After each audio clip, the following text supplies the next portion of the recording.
오늘은 추가 정복에 승리한 지파들, 추가 정복에 승리한 지파들 이런 제목으로 말씀을 선고합니다. 이제 여호수아가 죽고 나니까 바로 이어지는 후계자가 없었어요.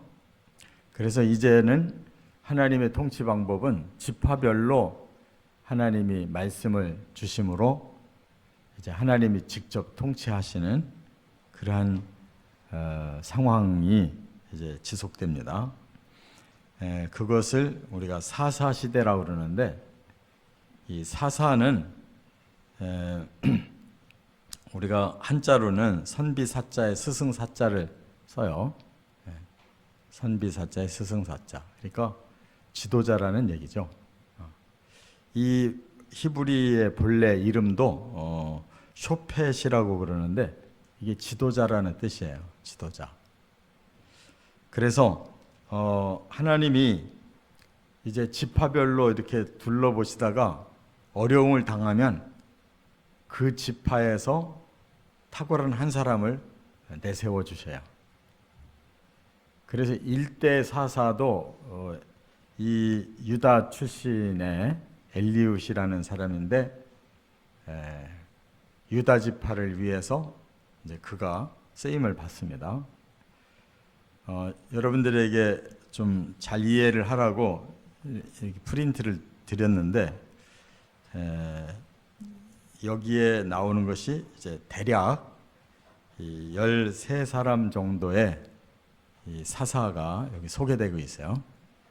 일대가 온니엘이고 이제 끝으로 삼손이라는 사람이 나오죠.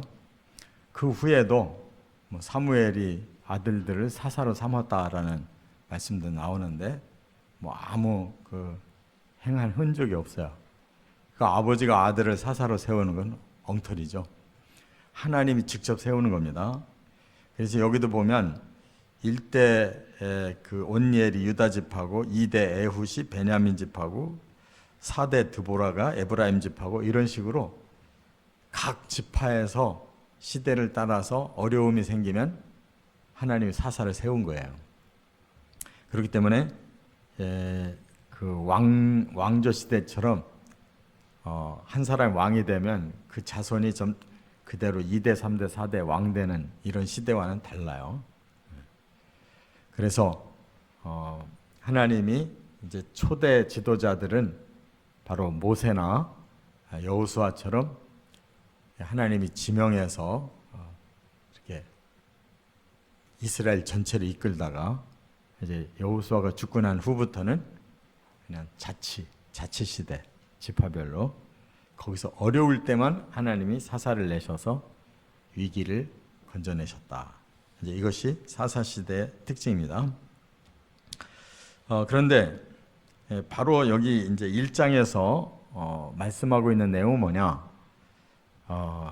여호수아 시대를 이제 이어가기 위해서 아직 정복되지 않은 땅들이 남아 있잖아요.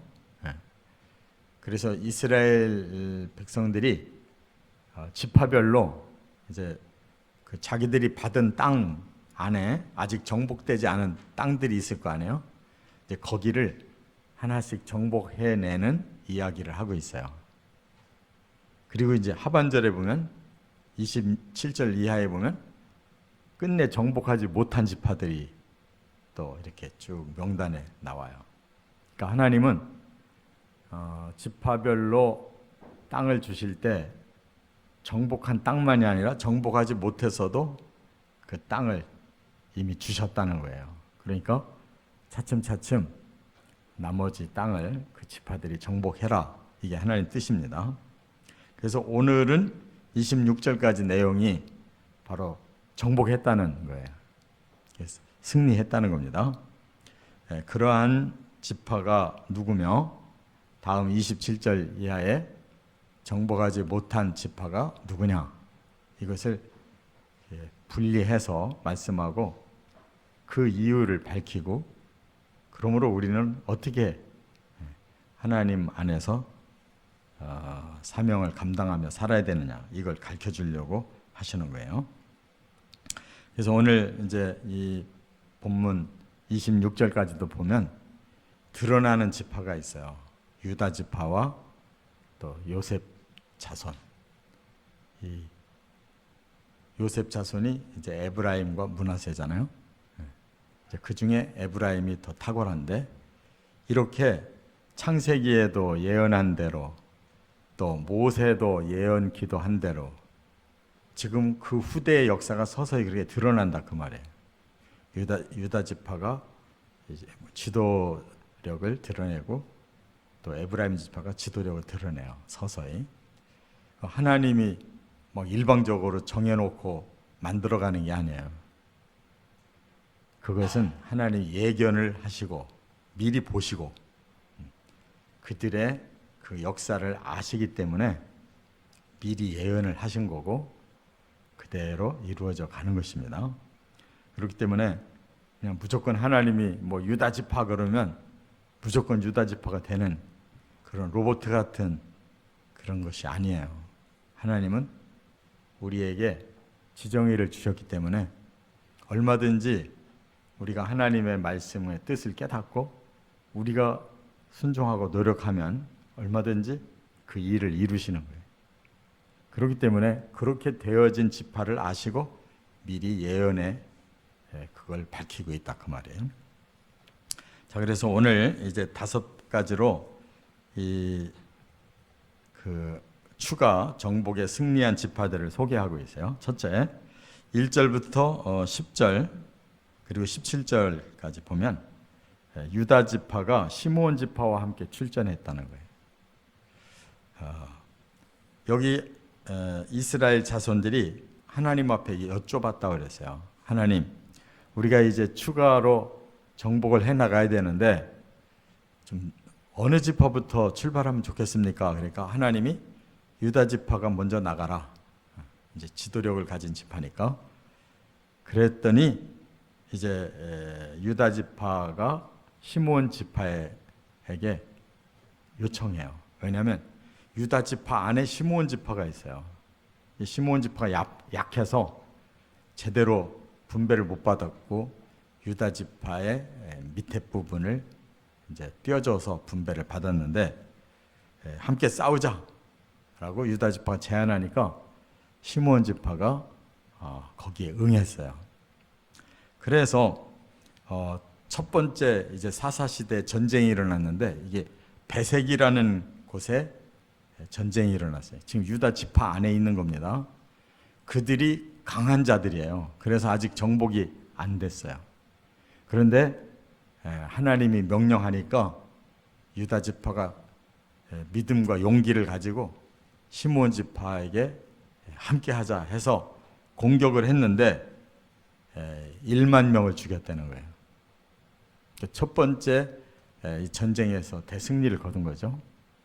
그리고 그 베색의 왕을 이제 처벌하는데 이 왕이 너무나 아주 포각한 왕이었어요. 그래서 그 지역에 이제 소수 왕들을 막 70명이나 잡아가지고 막 고문 학대해서 죽인 그런 사람인데 그냥 그대로 보복을 당해요.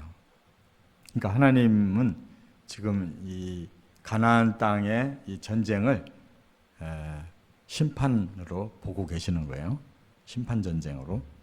그래서 그 악하던 자들을 하나님이 이제 12지파를 통해서 멸하시는데 이렇게 베색 전쟁에서 대승리를 거두고 베색의 왕을 아주 심판해 버렸다. 그리고 17절에 이제 시므온 지파가 굉장히 약하던 지파인데 웬일로 이렇게 한번 전쟁에 참여해서 승리를 맛보더니 17절에 보니까 시므온 지파가 따로 호르마까지 공격해서 정복했다라는 것을 소개하고 있어요. 그러니까 유다 지파와 시므온 지파가 다 지금 이 추가 정복에 승리를 거뒀다라고 말하고 있어요. 그러니까 좋은 사람 만나면 함께 좋아지는 거고 나쁜 사람 만나면 함께 나빠지는 거예요. 시므온 지파가 가장 형편없는 지파인데 유다 지파 밑에서 이렇게 함께 연합을 했더니 호르마까지 정복하는 이런 성과를 거뒀단 말이에요. 그러니까 우리 사람은 좋은 사람을 사귀어야 돼요. 나쁜 사람 사귀면 더 나빠지는 거예요. 좋은 사람 사귀면 나쁜 사람도 좋아진다. 두 번째, 11절부터 15절에 보면 유다 지파 온니엘이 드비를 점령했다라는 것을 여기서 밝히고 있어요. 이게 이미 여호수아서에 이거 나오거든요. 이 갈렙이라는 유다 지파의 아주 용맹스러운 사람이 있잖아요. 그가 헤브론을 정복했어요.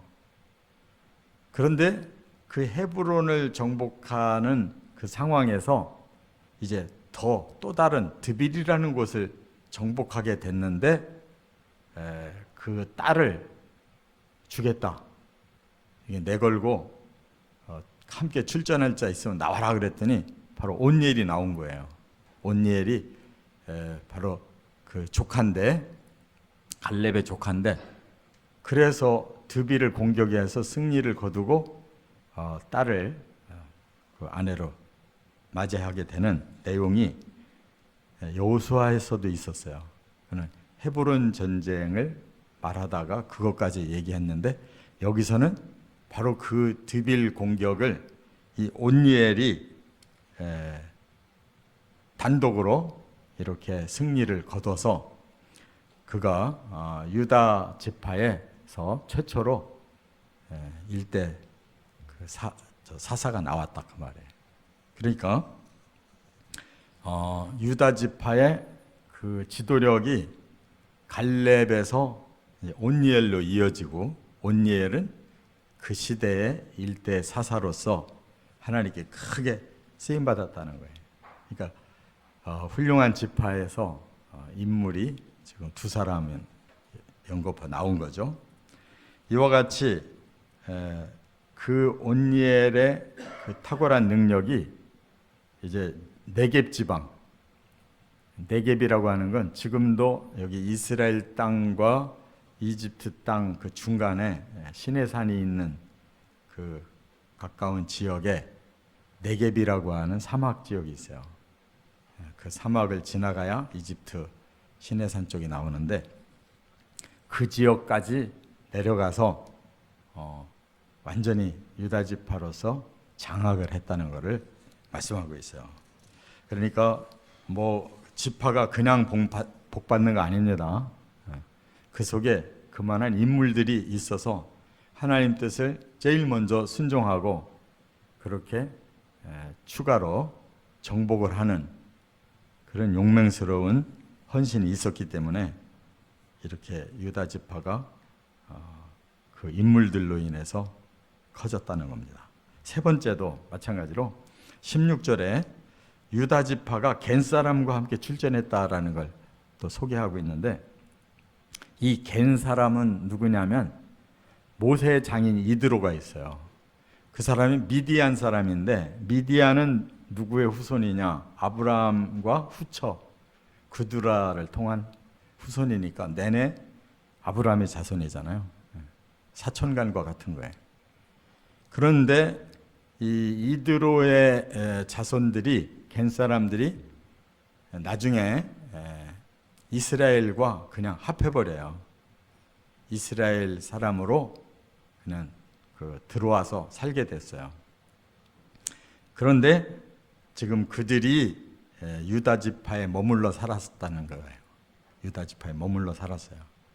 그래서 이번에는 유다 지파 사람들이 겐 사람들하고 힘을 합해서 또 정복을 하게 되는데, 거기가 어디냐? 베냐민 지파가 받았던 곳인데, 베냐민이 힘이 약해가지고 그렇게 할 만한 힘이 없는 거예요. 그들이 실패하니까 오히려 유다 지파와 겐 사람들이 연합해서 쳐들어가서 그곳을 정복했다, 이런 지금 말씀을 하고 있는 거예요. 그래서 거기가 어디냐? 종려나무 성읍, 즉 여리고다 그랬어요. 그러니까 여리고도 굉장히 중요한 땅이잖아요. 제일 처음 이스라엘 백성들이 정복했던 것이 여리고 성이에요. 근데 그 지역의 남은 부분 이렇게 유다 지파와 겐 사람들이 쳐들어가서 거기를 빼앗았기 때문에 베냐민 지파에게 본래 줬던 건데 유다 지파로 바뀌었다, 그런 뜻입니다. 그 다음에 네 번째는 이제 18절부터 19절에 보면 유다 지파가 단독으로 또 출전을 했어요. 거기가 어디냐? 바로 블레셋 지역이에요. 그러니까 지금의 가자 지구 있죠? 지금 이스라엘 나라의 가자 지구, 여기 지중 해변에 쭉 길게 돼 있는데 거기가 과거로 따지자면 블레셋 땅이에요. 그래서 하나님이 본래 블레셋 땅까지 주신 거 아니에요. 그 사람들 족속이 달라요. 그런데 유다 지파는 거기까지도 정복을 했어요. 그래서 그 처음 유다 지파는 상당히 강력한 이러한 지도력을 가지고 많은 추가로 정복을 해서 이렇게 하나님의 뜻을 최초로 다 이루어드린 지파였다는 것을 말씀하고 있어요. 그런데 이제 못한 부분이 뭐냐? 여기 18, 19절에 보면 산지 쪽에 있는 그 쪽은 했는데 이제 평지 쪽은 못했다는 거예요. 그 말은 뭐예요? 평지는 사람들이 이제 아주 강력한 사람들이 살고 있는 거예요. 산지 쪽은 이제 이렇게 강력한 사람들이 살지를 못하고 있는데, 그래서 유다 지파에 근접한 산지 쪽은 정복을 했어요. 근데 저 평지 바다 쪽이 가까운 쪽은 워낙 그 사람들이 철병기가 강해가지고 그쪽은 못했다 그랬어요. 그러니까 일부만 정복한 거지. 나중에 그 유다 지파의 가장 훌륭한 왕 다윗이 그곳을 마저 정복했어요. 그 다음에 끝으로 이제 다섯 번째는 지금 22절부터 26절에 보면 요셉 자손을 말하고 있어요. 요셉 자손이 베델을 점령했다는 거예요. 그러면 이 베델이 어디냐? 본래 베델도 베냐민 지파 거예요. 처음에 분배받을 때. 그런데 베냐민이 이렇게 약해가지고 이쪽 저쪽 다 치지를 못하고 그냥 작은 땅 안에서 가만히 웅크리고 있으니까 이 남쪽에 유다 지파에 가까운 거는 유다 지파에게 유다 지파가 차지하고, 또 북쪽에 그 에브라임 지파가 가까운 쪽은 그 에브라임 지파가 차지하게 됐는데 바로 그 땅이 베델이에요. 베델은 대단히 중요한 땅이에요. 거기에 이름을 붙인 사람이 야곱이에요. 야곱이 형을 피해서 하란으로 도망가다가 밤중에 돌베개 베고 자다가 하나님 만난 장소예요. 그래서 벳엘이라는 말은 하나님의 집이다라는 뜻이에요.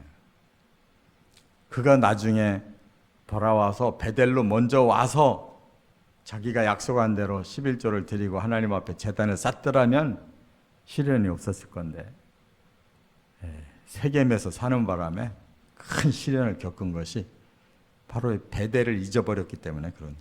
근데 바로 에브라임 지파, 므낫세 지파가 연합해가지고 베델을 이렇게 정복함으로써 그 땅이 이제 다시 하나님이 역사해 주시는 축복의 땅으로 이스라엘 것이 됐다. 그런 말씀을 지금 여기서 하고 있는 거예요.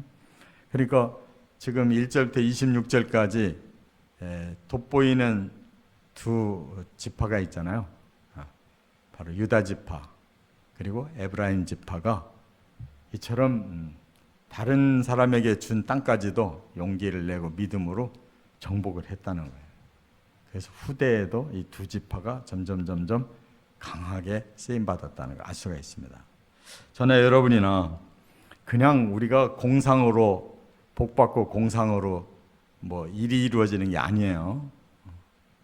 우리가 비전을 품고 비전만큼 행동하는 것이 결과를 이루는 것입니다. 그렇기 때문에 우리가 뭐 이 세상 것을 얻고자 하는 그런 비전과 그런 능력을 말하는 게 아니라 하나님이 악을 심판하고 하나님의 의의 나라를 세우는데 이런 비전을 품고 이렇게 명령에 순종하는 믿음과 용기를 가지고 살으라는 뜻임을 깨닫고 우리도 순종하시기를 주의 이름으로 축원합니다.